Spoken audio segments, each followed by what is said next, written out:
Pete Bevacqua, Notre Dame athletic director. A couple of months ago, I said, I look forward to talking to you again. I didn't know we would be talking about this. How did we get here, Pete? Dan, first of all, yeah, thanks for having me on. It's good to see you. Yeah, yesterday, that's the question. I don't know how we got here. That's kind of what we have a problem with. I don't have a good answer for you. You know, been a lot of conversations here on campus the last 24 hours, as you can imagine. And I want to make one thing clear, Dan. We have no problems with the teams that made it in. They're all great teams. Miami's a great team. Alabama's a great team. Texas, Vanderbilt, we're a great team. What we're so confused by and frustrated with is the process. Every step along the way since the first CFP rankings came out, we were led to believe we were in, as long as we took care of business. And we certainly took care of business with this 10-game winning streak. Dan, you think about that first ranking, we in Miami were both 6-2. They had obviously already beat us the first game of the year. They were 18th. We were 10th. The only thing that we did since that point was win every game by over an average of over 30 points. And, all of a sudden we're 11th and on the outside looking in. And, when we sit and talk, when I talk to Marcus, when we talk to our team, we don't have any good answers for that. So we're just really frustrated that we had the rug pulled out from underneath us, Dan. Were you able to lobby at all Sunday morning? Or had the decision been made that you were not going to make the playoffs? Yeah, I don't know exactly when the decision was made. We made our case, we stated our point of view. But again, if you're us, we were told from day one of the rankings that, we were in and we were ninth. And then all of a sudden, we go play a game against Stanford. It felt like in the middle of the night, and we took care of business. And Alabama has a really tough game against an Auburn team that's having a tough year. And we wake up on Tuesday and we fall below Alabama for the first time. And it was all about the fierce conversation between Notre Dame and Alabama. And I heard something to the effect that Alabama went for it on fourth down. So that made an impression. And just our heads were spinning. Like, where's the logic? Where's the rationale? Why are we being kind of punished and the only ones that seem to be moving in the wrong direction and yet winning and having an unbelievably, dominant end to the season? We're confused, we're sad, and damn, we're frustrated. And I was told there's nothing that's secret in those meetings. It eventually gets out. And I was told during last week that it felt like where Alabama was ranked, that Notre Dame, in the words of my source, you guys were being set up for disappointment. So that this is somebody involved in this. And then all of a sudden the Miami situation, which if they ranked Miami ahead of you, fine. I don't have any problem with that. I just didn't understand the rationale. And then I wondered, did the ACC lobby at all? What role did the ACC play in any of this, in your opinion? Well, I would tell you, again, I have tremendous respect for Miami. Great team, great school. Their athletic director, Dan Radakovich, is a good friend, and all the teams in the ACC, great, wonderful universities. We have no gripes about any of the schools in the ACC, but we were mystified by the actions of the conference to attack, their biggest really business partner in football and a member of their conference in 24 of our other sports. And I would tell you, Dan, I wouldn't be honest with you if I didn't say that they have certainly done permanent damage to the relationship between the conference and Notre Dame. What do you mean? Just we didn't appreciate the fact that we were singled out repeatedly and compared to Miami. Not by Miami. Miami has every right to do that. But it raised a lot of eyebrows here that the conference was taking shots at us. And, that's just not something we chose to do. We wouldn't choose to do that in the future, and people might disagree with us, but that's just not something that we'd be comfortable with. And again, we have no problem with any of these teams. These are all great teams.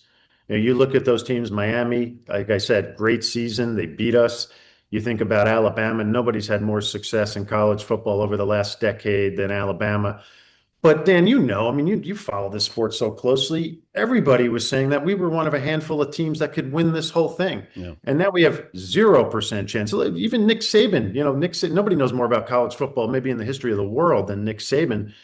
And he said it yesterday, like, how is Notre Dame not in this? I mean, everybody is just kind of confused and perplexed, and we don't have good answers for the kids on our team, for our student athletes. Are you going to reevaluate your relationship with the ACC, the overall relationship? I would just say it's been strained.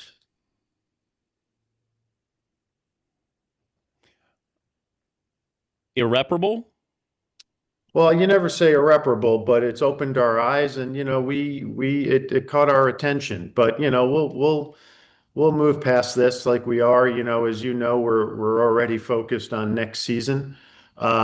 We made the decision not to play in a bowl game, as I know you're well aware, and a lot of people have asked me about that. And when Marcus, we watched the presentation show, the selection show with the team, and then Marcus, like he always does, was wonderful, got up, and for somebody that always has great answers, he was brutally honest with the team and said he didn't have a lot of answers, doesn't understand how this happened, why a team that thought it was doing what it needed to do all of a sudden kind of woke up on kind of the wrong side of this. And then just as you're kind of dealing with that, you start getting these calls from other bowls. And the role of a captain on the Notre Dame football team is a role that the program and Marcus takes very, very seriously. And he talked to all the captains, said, "Hey, what are you guys thinking? What is the team thinking? Let's talk about this."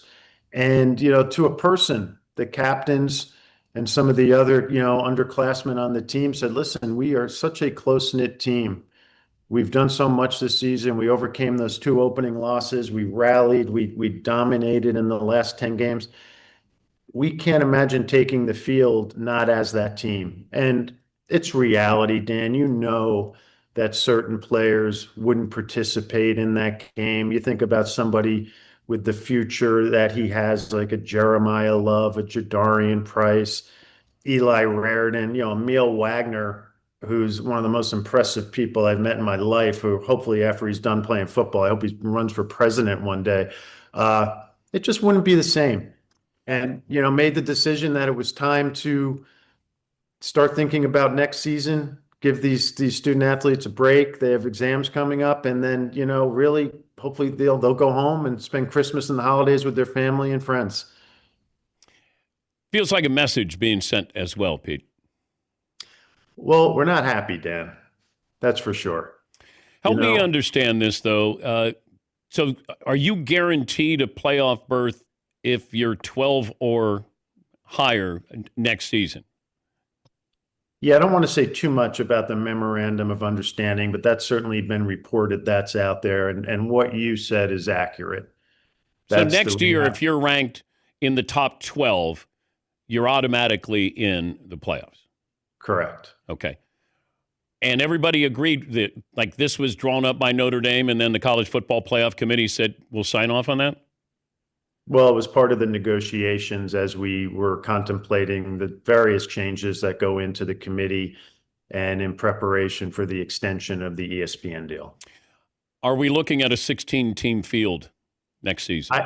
Dan, I go back to what I said when you were here on campus for the USC game. I firmly believe that the right answer is 16 teams with 5 automatic qualifiers and 11 at large. And maybe there's no perfect answers. Think about this year, Dan. If say we were 4 teams, there wouldn't be any arguments. I mean, those 4 teams, I think that's crystal clear. Those are the right 4 teams. I don't think anybody would argue. So 4, 12, 14, 16. I happen to think 16 is the answer. I think the overwhelming majority of the people in the College Football Management Committee room agree with me. I think anything beyond 16, in my opinion, is a mistake because it would interfere with the importance of the regular season. And oh, by the way, did we feel that this year, right? But that's important, right? Yeah. We knew. We had 2 tough games. Played well. We certainly got better over the course of the season, but we lost to 2 great teams by a total of 4 points. We felt we had 0 wiggle room. We felt we did what we needed to do. It turns out we didn't have a chance, right?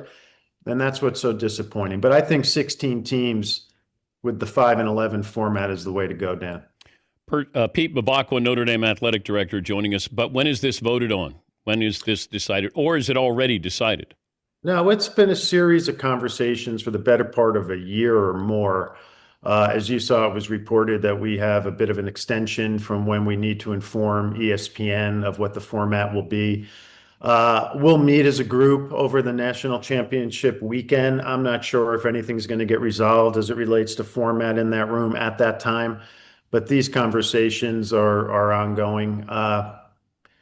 If I had to guess what happens next year, I think there's a good chance we stay at 12. I hope we can keep pushing for 16, but Dan, I just don't know how that's going to end.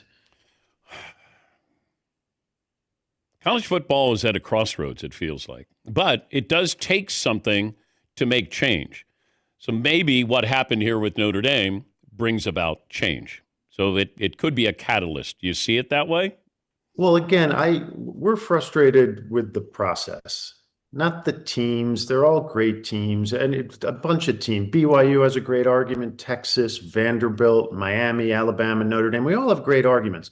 It's the process that bothers us. Well, those ranking shows bother me, Pete, because they bother me too. Because if we said, well, if we had assembled as a team on Sunday and rankings hadn't told us for the previous weeks, we're in, take care of business, and hey, you know what, Notre Dame, you're 11, and now you're going to get squeezed out because of the conference tie-ins, and Miami beat you, and hey, I get it. But these ranking shows, as I said yesterday, like, what's the point? Why kind of send these signals and get the hopes up of these teams, these coaches, these kids on the team that believe they're doing everything necessary? And then, like I said, it just felt in that room a collective sense of the rug being taken out from under us without any explanation that I've heard, Dan, that has me feeling better about it. Casual fan hears this and says it's sour grapes, Notre Dame trying to be bigger than everybody, more important. You would say what? Well, listen, everybody kind of wants to do right by their team. We felt like we did what we needed to do this season to earn a spot in the college football playoffs.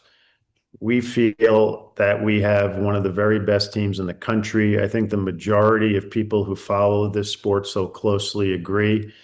Every indication we had from that first ranking suggested that committee agreed with us. We were always being compared to Alabama. We couldn't possibly have ended the year any better than we did. I get why people think it's sour grapes, but it's disappointment, Dan. I mean, this is, we take this seriously, as do other universities. And the rankings can't just be musical chairs at some, fifth grade birthday party. They have to mean something. And to me, what happened to us really kind of was alarming. Just to get you on record, you're not anti-Pop-Tarts, right? Because you guys were reportedly going to the Pop-Tart Bowl to play BYU. Dan, the irony in that is I love Pop-Tarts, and I particularly love the brown sugar Pop-Tarts. I probably eat too many of them. No, I'm a huge fan of Pop-Tarts. That's nothing to do with Pop-Tarts. Okay. Just want to make sure we got that on record. I would say great to talk to you again, but we appreciate you coming on and giving your side of the thing. If the people watching on TV behind you, what are all those numbers behind you? So these behind me, these are actual bench seats from Notre Dame Stadium. So when we did the extension and the renovation and created Crossroads here, there were some of the original seats left over. So we created a wall here with some of the original bench seats in Notre Dame Stadium. So this is the back of my office that you're looking at. How old are those seats? Probably some of them different ages, but different panels, but some of them are over a century old. Thanks again, Pete. We appreciate your time. No, thanks for having me on, Dan, and good to see you and hope to see you soon. That's Pete Bevacqua. He's the Notre Dame athletic director.